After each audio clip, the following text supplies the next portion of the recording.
Welcome back to another all-new video where we break down and explore yet another aspect of the Alien and Predator franchises. Today we're diving into a fascinating point of convergence between the two film series The Killer Yautja. The Killer Yautja are an incredibly interesting group for several reasons. Firstly, they seem much more organized and strict in their ranks compared to their hunter counterparts. Secondly, they have an entirely different philosophy compared to the rest of the hunters. And thirdly, brace yourself for this, they actually use trained xenomorphs to hunt. Yes, you heard that right, trained xenomorphs. How badass is that? But let's roll it back to the beginning. The Predator franchise has a rich history that began in 1987 with the release of the first film, Predator.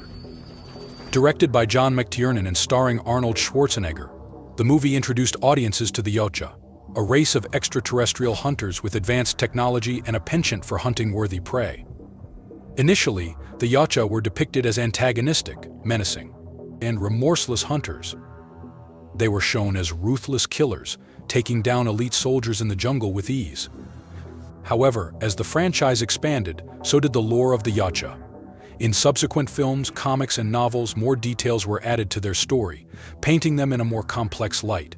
In Predator 2, we see more of their technology and a glimpse of their code of honor when the Predator spares a pregnant woman. This idea of an honor-bound society is further explored in Alien vs. Predator, where we see that the Yautja have an intricate society and a very strict moral code. Yes, they hunt and kill, but they do so according to a set of rules that govern their behavior. One of the big rules of their honor code is that you have to hunt worthy game, something that's got a shot at killing you, something that provides a challenge. You don't hunt something weak like a child or an elderly person.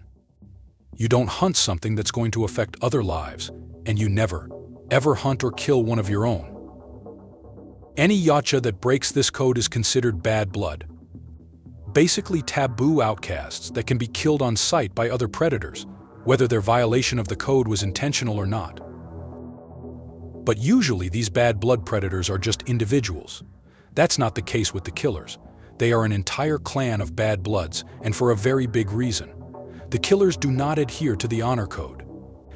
As their name suggests, they're only really interested in killing. They don't care about the art of the hunt, they don't discern worthy prey, and they definitely don't care about killing other Yautja. Of course, with the honor code being so sacred in their society, the run-of-the-mill hunters and the killers clash.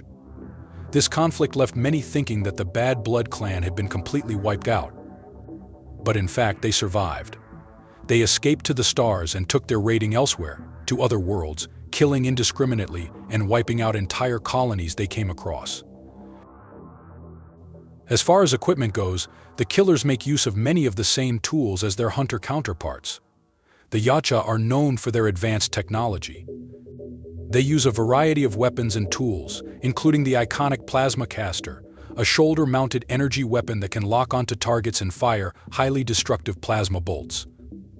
They also use wrist blades, a cloaking device that renders them nearly invisible, and a biomask that enhances their vision and protects their faces. The killer's armor is usually more complete. It's heavier, bulkier, covering their chest more completely, and looks more like solid plate armor over their entire body with really ornate helmets. They are uniquely organized in that they all wear the same or incredibly similar armor with a dark gray and red color scheme, including helmets with red eyes. This uniformity makes them stand out even more compared to the more individualized armor of their hunter counterparts. The concept of using xenomorphs is particularly fascinating because it shows a level of control and mastery over one of the most dangerous creatures in the universe. Xenomorphs, introduced in Ridley Scott's 1979 film Alien, are known for their acid blood, incredible strength, and deadly life cycle, which includes implanting embryos into living hosts. The idea that the killers could capture and train these creatures speaks volumes about their resourcefulness and ruthlessness. Behind the scenes, the Killer Clan was first introduced in Predator Prey to the Heavens, a 4-part limited series published by Dark Horse in 2009 and 2010. In that book, A human security contracting firm is caught in the middle of both a third world civil war on Earth and the civil war between the killers and hunters, with some devastating consequences. The killers re-emerged in Aliens vs. Predator 3 World War, a 6-part Dark Horse series published in 2010. This series sees the killers re-emerge to wipe out a human colony, leading the human colonial marines to team up with the hunters to try to take them down, with some interesting results.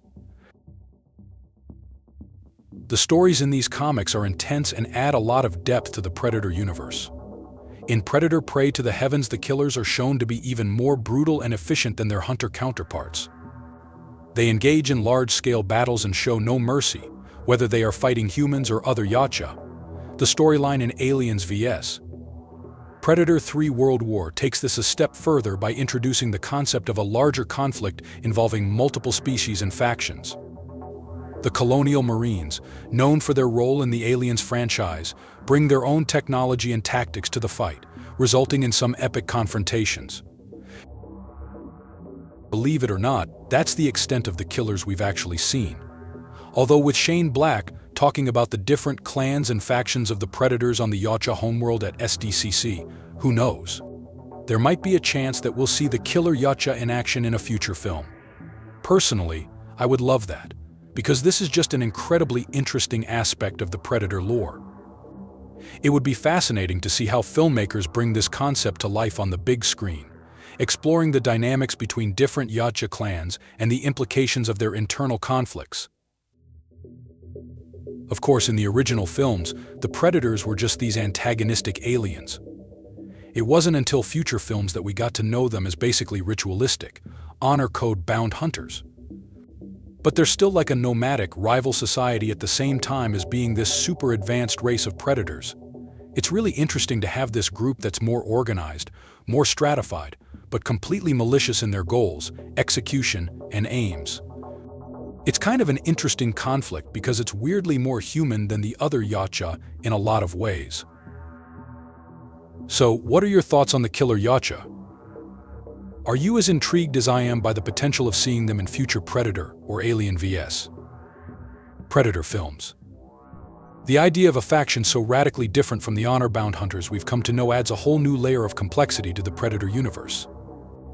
Their use of trained xenomorphs as hounds not only showcases their formidable capabilities, but also raises questions about their methods and motivations. How do you think this unique twist impacts the overall lore of both franchises? Drop your thoughts and theories in the comments below. I'm genuinely interested in hearing your take on this. If you enjoyed this deep dive into the Predator lore, don't forget to show your support by smashing that like button. And if you want more content like this delivered straight to you, hit subscribe and turn on notifications so you never miss an upload. Thanks for watching, and until next time.